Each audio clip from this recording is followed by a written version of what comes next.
आंतरिक चुनाव होते हैं आम सभा, जिसमें आंतरिक जो हमारा ढांचा संगठन का, इसके अंदर 3 साल में चुनाव कराने जरूरी होते हैं और हमारे चुनाव आज संपन्न हुए। आम सभा के मेंबर्स के अलावा राजस्थान के कोने कोने से आरएलपी परिवार, प्रमुख नेतागण, हमारे पूर्व विधायक, वर्तमान पालिका प्रधान, चेयरमैन, सब लोगों को हमने आमंत्रित किया।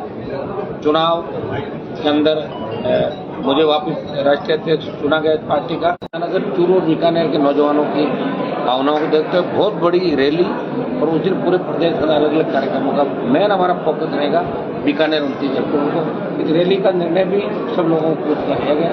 बाकी जितने भी मुद्दे राजस्थान के अंदर चल रहे हैं वो हमारे आंदोलन, जिस तरह लगातार आंदोलन हमारे चल रहा है, गैंगवार की घटनाएं जो राजस्थान को हुई, जिस तरह कुचामन के अंदर व्यापारी रमेश उलानिया गोली मार हत्या कर दी और जो क्रिमिनल इस बात की सुपारी जिन्होंने सोशल मीडिया पर डाला, हमारी कोशिश रहेगी कि राजस्थान सरकार दिल्ली सरकार से बात करके इंटरपोल के माध्यम से उन सारे आरोपियों को जो आए दिन राजस्थान में व्यापारियों को परेशान कर रहे हैं, सीएम को लगातार राजस्थान में धमकियां मिल रही है, इससे बड़ा दुर्भाग्य नहीं हो सकता। तो गृह मंत्री यहाँ आ रहे हैं एसपी कलेक्टर कॉन्फ्रेंस को उद्घाटन करने।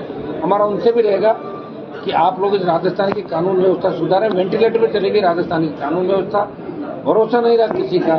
और जिस तरह कपासन के अंदर विधायक और विधायक के भाई ने चोरमारी पे अटैक कराया, जिस तरह के हालात राजस्थान के अंदर बने, जिस तरह बीजेपी के एक विधायक को राजस्थान में सजा हुई और उपचुनाव हो रहा है, और जिस तरह विधायकों के, मंत्रियों के और उनके नजदीकी लोगों के नाम लगातार भ्रष्टाचार के अंदर आ रहे हैं, जिस तरह होटलों पे छापे पड़ रहे हैं राजस्थान के अंदर और उनमें वेश्यावृत्ति करते युवतियां पकड़ी जाती हैं, और वो होटल व्यवसायी एक मंत्री के रिश्तेदार और एक एडिशनल डीजी राजस्थान सरकार में, उसकी उस होटल के अंदर पार्टनरशिप है जालौर जिले के अंदर।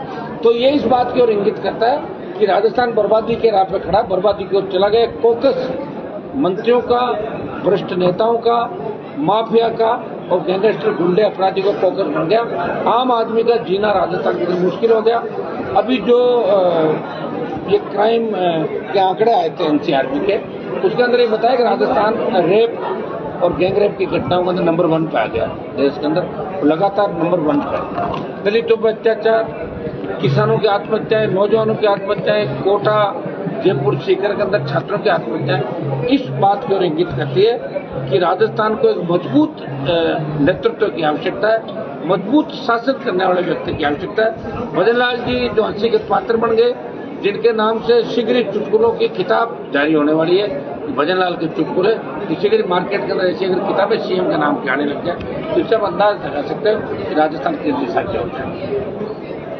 वैसे आप आरएलपी की जो आगे की कार्यकारिणी है, जो जिला स्तर की कार्यकारिणी, उसको लेकर देखिए, हम आगामी प्रदेश अध्यक्ष को लेकर थोड़ा सा अभी मामला हमारे बैठ नहीं रहा है, कुछ लोगों से बात चल रही है और हम चाहते हैं प्रदेश अध्यक्ष ऐसा व्यक्ति बने जो आखिरी दम तक हमारे साथ रहे, क्योंकि जिस तरह छोड़ छोड़ के कई लोग भागे थे, तैयार हमने किए और भागे दूसरी पार्टियों के अंदर। तो इन बातों का हमें विशेष रूप से ध्यान रखना है कि वातावरण खराब नहीं हो। और प्रदेश अध्यक्ष का नाम, बाकी नाम हमने करीब करीब चिन्हित कर लिए।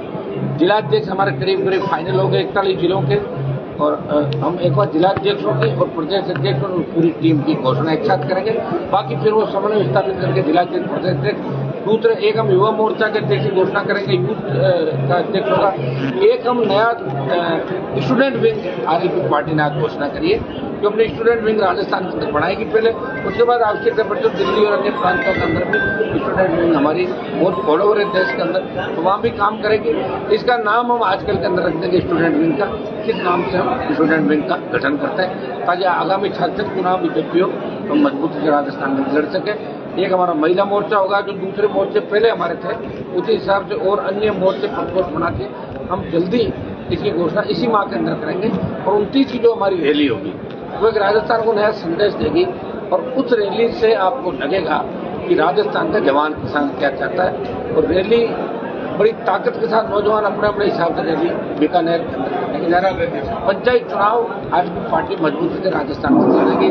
समान विचारधारा वाले दल जो कांग्रेस बीजेपी के खिलाफ है उनके साथ हमारे अलायंस भी हो सकते हैं राजस्थान में। सर, आरएलपी का जिस तरह से नया ढांचा खड़ा हो रहा है, क्या लग रहा है जब पहले जो लोग थे जो चले गए, अब रिफाइंड लोग जो बचे हैं उसके साथ राजस्थान में किस तरीके की नई शुरुआत, और पूरे राजस्थान क्योंकि आगामी कई चुनाव आ रहे हैं, पंचायती राज है, नगर निकाय है, किस प्रकार की चुनौतियां देंगी आरएलपी? देखिए, आना जाना तो बना रहता है। तो कांग्रेस छोड़ के बीजेपी, बीजेपी छोड़ के कांग्रेस, बीजेपी छोड़ के हमारे पास है कांग्रेस, ये आना। लेकिन हम कोशिश करेंगे कि इस पार्टी में नौजवानों को, महिलाओं को और विशेषकर संघर्षशील लोगों को ज्यादा मौका मिले। हम ये चाहेंगे छात्र राजनीति निकले लोगों को मौका मिले। हाँ, अगर कांग्रेस बीजेपी में कोई अच्छे नेता को सम्मान नहीं मिल रहा तो कई लोग हमारी पार्टी ज्वाइन करना चाहते हैं, उनको भी वैसे लोगों को निश्चित रूप से मौका देंगे जिनकी बेदाग छिपी हो, जिन पे करप्शन के आरोप नहीं लगे, जो कोई माफियाओं से नहीं मिला हो, ऐसे लोगों को हम निश्चित रूप से पार्टी में छोड़ेंगे। और रिफाइंड करने के बाद हमारी जो इस बार की कार्यकारिणी आएगी वो अच्छी कार्यकारिणी, जिसमें वकील भी होंगे, पत्रकार भी होंगे, कई तरह के लोग, अलग अलग तरीके के बड़े लोग होंगे, वो कार्यकारिणी के अंदर आप देखेंगे। एक सर, अभी जो उपचुनाव है उसमें आरएलपी की क्या भूमिका रह सकती है? जनता में उपचुनाव होने का उम्मीद है? जनता के उपचुनाव को लेकर एक बार हम बात कर रहे हैं। हमारा मकसद यही रहेगा कि कांग्रेस और भाजपा को रोकें वहां पर। तो जैसा बातचीत चल रही है आजकल के अंदर, उसका फैसला हम करेंगे कि अंता में हमारा निर्णय क्या होगा, क्योंकि आरएलपी का बहुत बड़ा वोट बैंक अंता के अंदर नहीं है। तो लेकिन हम ये चाहेंगे कि कांग्रेस रोके, भाजपा रोके और तीसरी ताकत अंता में खड़ी हो। इसको लेके हम तमाम जो दल है दूसरे कांग्रेस बीजेपी, उनसे बातचीत करके नया उम्मीदवार उतारने का प्रयास करेंगे। सर, नरेश मीणा भी आपकी तरफ उम्मीद की नजरों से देख रहे हैं, क्योंकि कांग्रेस ने तो उनको अलग थलग पटक दिया है, बीजेपी का वो साथ साथ। तो देवली उनियारा के अंदर उसको चुनाव लड़ना चाहता था, अगर लड़ लेता चुनाव जीत जाता, फिर भी मैंने सपोर्ट किया देवली उनियारा में नरेश का कि भाई नरेश को वोट दें सोशल मीडिया के माध्यम से, क्योंकि सीएम सरकार चुनाव उस समय था, सोशल मीडिया के माध्यम से मैंने सपोर्ट किया। एक बार उनसे भी बात कर लें। सर, आंध्रा के चुनाव में क्या नरेश मीणा आपको पार्टिसिपेट करना चाहेंगे? अभी तक कोई बात नहीं है, अभी कोई बात नहीं, बात करेंगे आजकल के अंदर। अभी तो फार्म भरने की 14 तारीख है लास्ट डेट। सर, आपने पिछले दिनों एसएमएस जाके घायलों से मुलाकात की, एसएमएस में कांड हो जाता है, उससे पहले अजमेर रोड पर कांड हो जाता है। सरकार की व्यवस्था वेंटिलेटर पे, सीएम की मजाक उनके विधायक, मंत्री और पूरे ब्यूरोक्रेट कमरों में बैठ के मुख्यमंत्री भजनलाल के वही रील सुनता है कि मैं बुराइयों के साथ हूँ, मैं रावण के पक्ष में हूँ, मैं टेलीफोन को रिसीव लगा के मजाक, मोदी को श्रद्धांजलि, 25-30 उनके अलग बना रखा, वो कह रहे भजनलाल के चुटकुले, वही सुनते हैं और वो उसमें हंसते रहते हैं। पूरा प्रदेश सीएम पे हंस रहा है और दिल्ली वाले चूंकि इसलिए इनको नहीं हटा रहे कि दिल्ली में जिन लोगों ने इसको बनवाया अब वो अपनी बेइज्जती महसूस कर रहे हैं कि हटाने के पहले ही कहा था तुमने इसको क्यों बनाया, इसलिए वो चुपचाप बैठे। मुझे लग रहा है बिहार चुनाव के बाद भजनलाल को बदल देंगे राजस्थान के अंदर। कोई खुश नहीं थे, न तो दिल्ली खुश है, न आमजन खुश है, न इनका खुद का समाज खुश है और न दूसरे समाज खुश है, न युवा खुश है, उन्हें राजस्थान ब्यूरोक्रेसी खुश है। चुनाव को लेकर इसमें वसुंधरा राजे और सीएम साथ में मिले, तो उसको क्या कहना चाहेंगे? वो तो इसलिए आए ना भाई, वसुंधरा के इलाके का चुनाव है तो ये वसुंधरा के गले में डालना चाहते हैं और वसुंधरा इनके गले में डाल के वसुंधरा जी क्यों चाहेगी चुनाव जीते? वो तो चाहेगी ना बीजेपी हारे, तभी तो उनका चांस बनेगा। और ये फिर आपस में बैठ कर एक दूसरे के या गले की फांस कैसे बने, इसलिए साथ वहाँ पर ऐसा कई मामलों में देखा गया कि आरएलपी ने विपक्ष की भूमिका निभाई, विधायक नहीं होने के बावजूद। तो जो विपक्ष की पार्टियां होती है वो आमतौर पर एकजुट होकर ही सत्ता के खिलाफ लड़ाई लड़ती है, तो यह कुछ मामलों में कांग्रेस थोड़ी अलग थलग दिखी। दिल्ली में लड़ी ना हमने लड़ाई, दिल्ली में इंडिया अलायंस के साथ ही हम वहाँ लड़ रहे। राजस्थान की कांग्रेस तो खुद गुटों में बटी, खुद ही एकजुट नहीं था, हम कहाँ से होंगे उनके साथ बताओ। अभी कुचामन करना तो कांग्रेसी नेता बैठे थे ना, मैं जब गया था जानना तो सारा। जयपुर में सर एक मीडिया संस्थान पर हमला किया गया है, उसको लेकर देखिए, मीडिया संस्थान पे हमला करने का किसी को अधिकार नहीं और जिन गुंडों ने हमला किया मैं उसकी भर्त्सना करता हूँ, चाहे कोई भी हो, कानून से बड़ा नहीं। और मैं तो ये भी कहना चाहता हूँ, जिस तरह की छूट आपने दे रखी है कि ये सेना बन गई, वो सेना बन गई, सेना तो एक ही भारतीय सेना, मजाक बना रखा कानून का। ऐसे लोगों को गिरफ्तार करना चाहिए, दंडित करना चाहिए।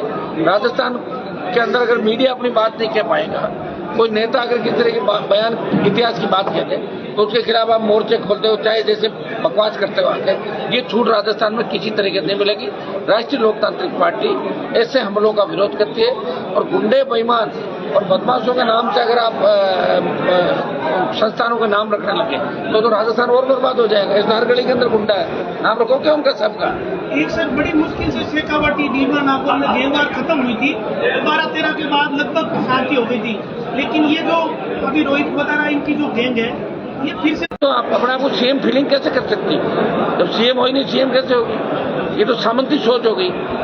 एमएलए हो तो एमएलए के बंगले में रहो, एमएलए फ्लैट बनाए इसलिए उसके अंदर रहने चाहिए। वहां तो सरकार ने एमएलए फ्लैट अलॉट कर दिए, कभी कोई डिप्टी सेक्रेटरी को, कोई आरएस को, कोई भजनलाल जी के ओएसडी को 15 बंगले वहां इस तरीके से दे रखे हैं। बताइए आप, ये हालात है राजस्थान के। एक सर आपने जो घर में उसमें पावर थी पीडब्ल्यूडी मिनिस्टर की कि वो मकान प्राइवेट व्यक्ति को भी दे सकता है। सरकार 2 दिए उन्होंने रिश्ता निभाया और 2 मकान दिए। सर आप आज जो कार्यकारिणी का प्रस्ताव तो आगामी जनता को ये सोचना है कि अपना शोषण करवाना है या आजादी लेनी है, तो राजस्थान की जनता सोचेगी। हमने तो सोच ही रखा है भाई, 20 साल समर्पित कर दिए, 25 साल समर्पित कर दिए, हर जगह हम जा रहे हैं। रिया का बजरी का मामला आप देखो, सरकार मुकर गई, वापिस करेंगे बजरी माफिया के खिलाफ आंदोलन करेंगे, लोगों को राहत दिलाएंगे। और बिजली कनेक्शन के मामले में मैं आपको बता दूं कि डबल बेंच ने कल मेरे पक्ष में फैसला दे दिया हाईकोर्ट के अंदर, और डबल बेंच ने यह कहा कि सरकार की गलती है। 2 लाख रुपए जो इन्होंने, उसमें आगे क्या है? अब देखते हैं, तारीखें पड़ रही है। लड़ता मुझे, मेरी आदत है लड़ता रही। एक सर पिछले चुनाव को देखे या जब आरएलपी का गठन हुआ था 18 में, या आप देख लें तो भीड़ तो बहुत होती है आरएलपी के कार्यक्रमों में या जब भी आंदोलन होता है, लेकिन वोट के समय ये की लड़ाई, किसानों की लड़ाई, पहलवान बेटियों की लड़ाई, अभी कपासन का आप देख लें।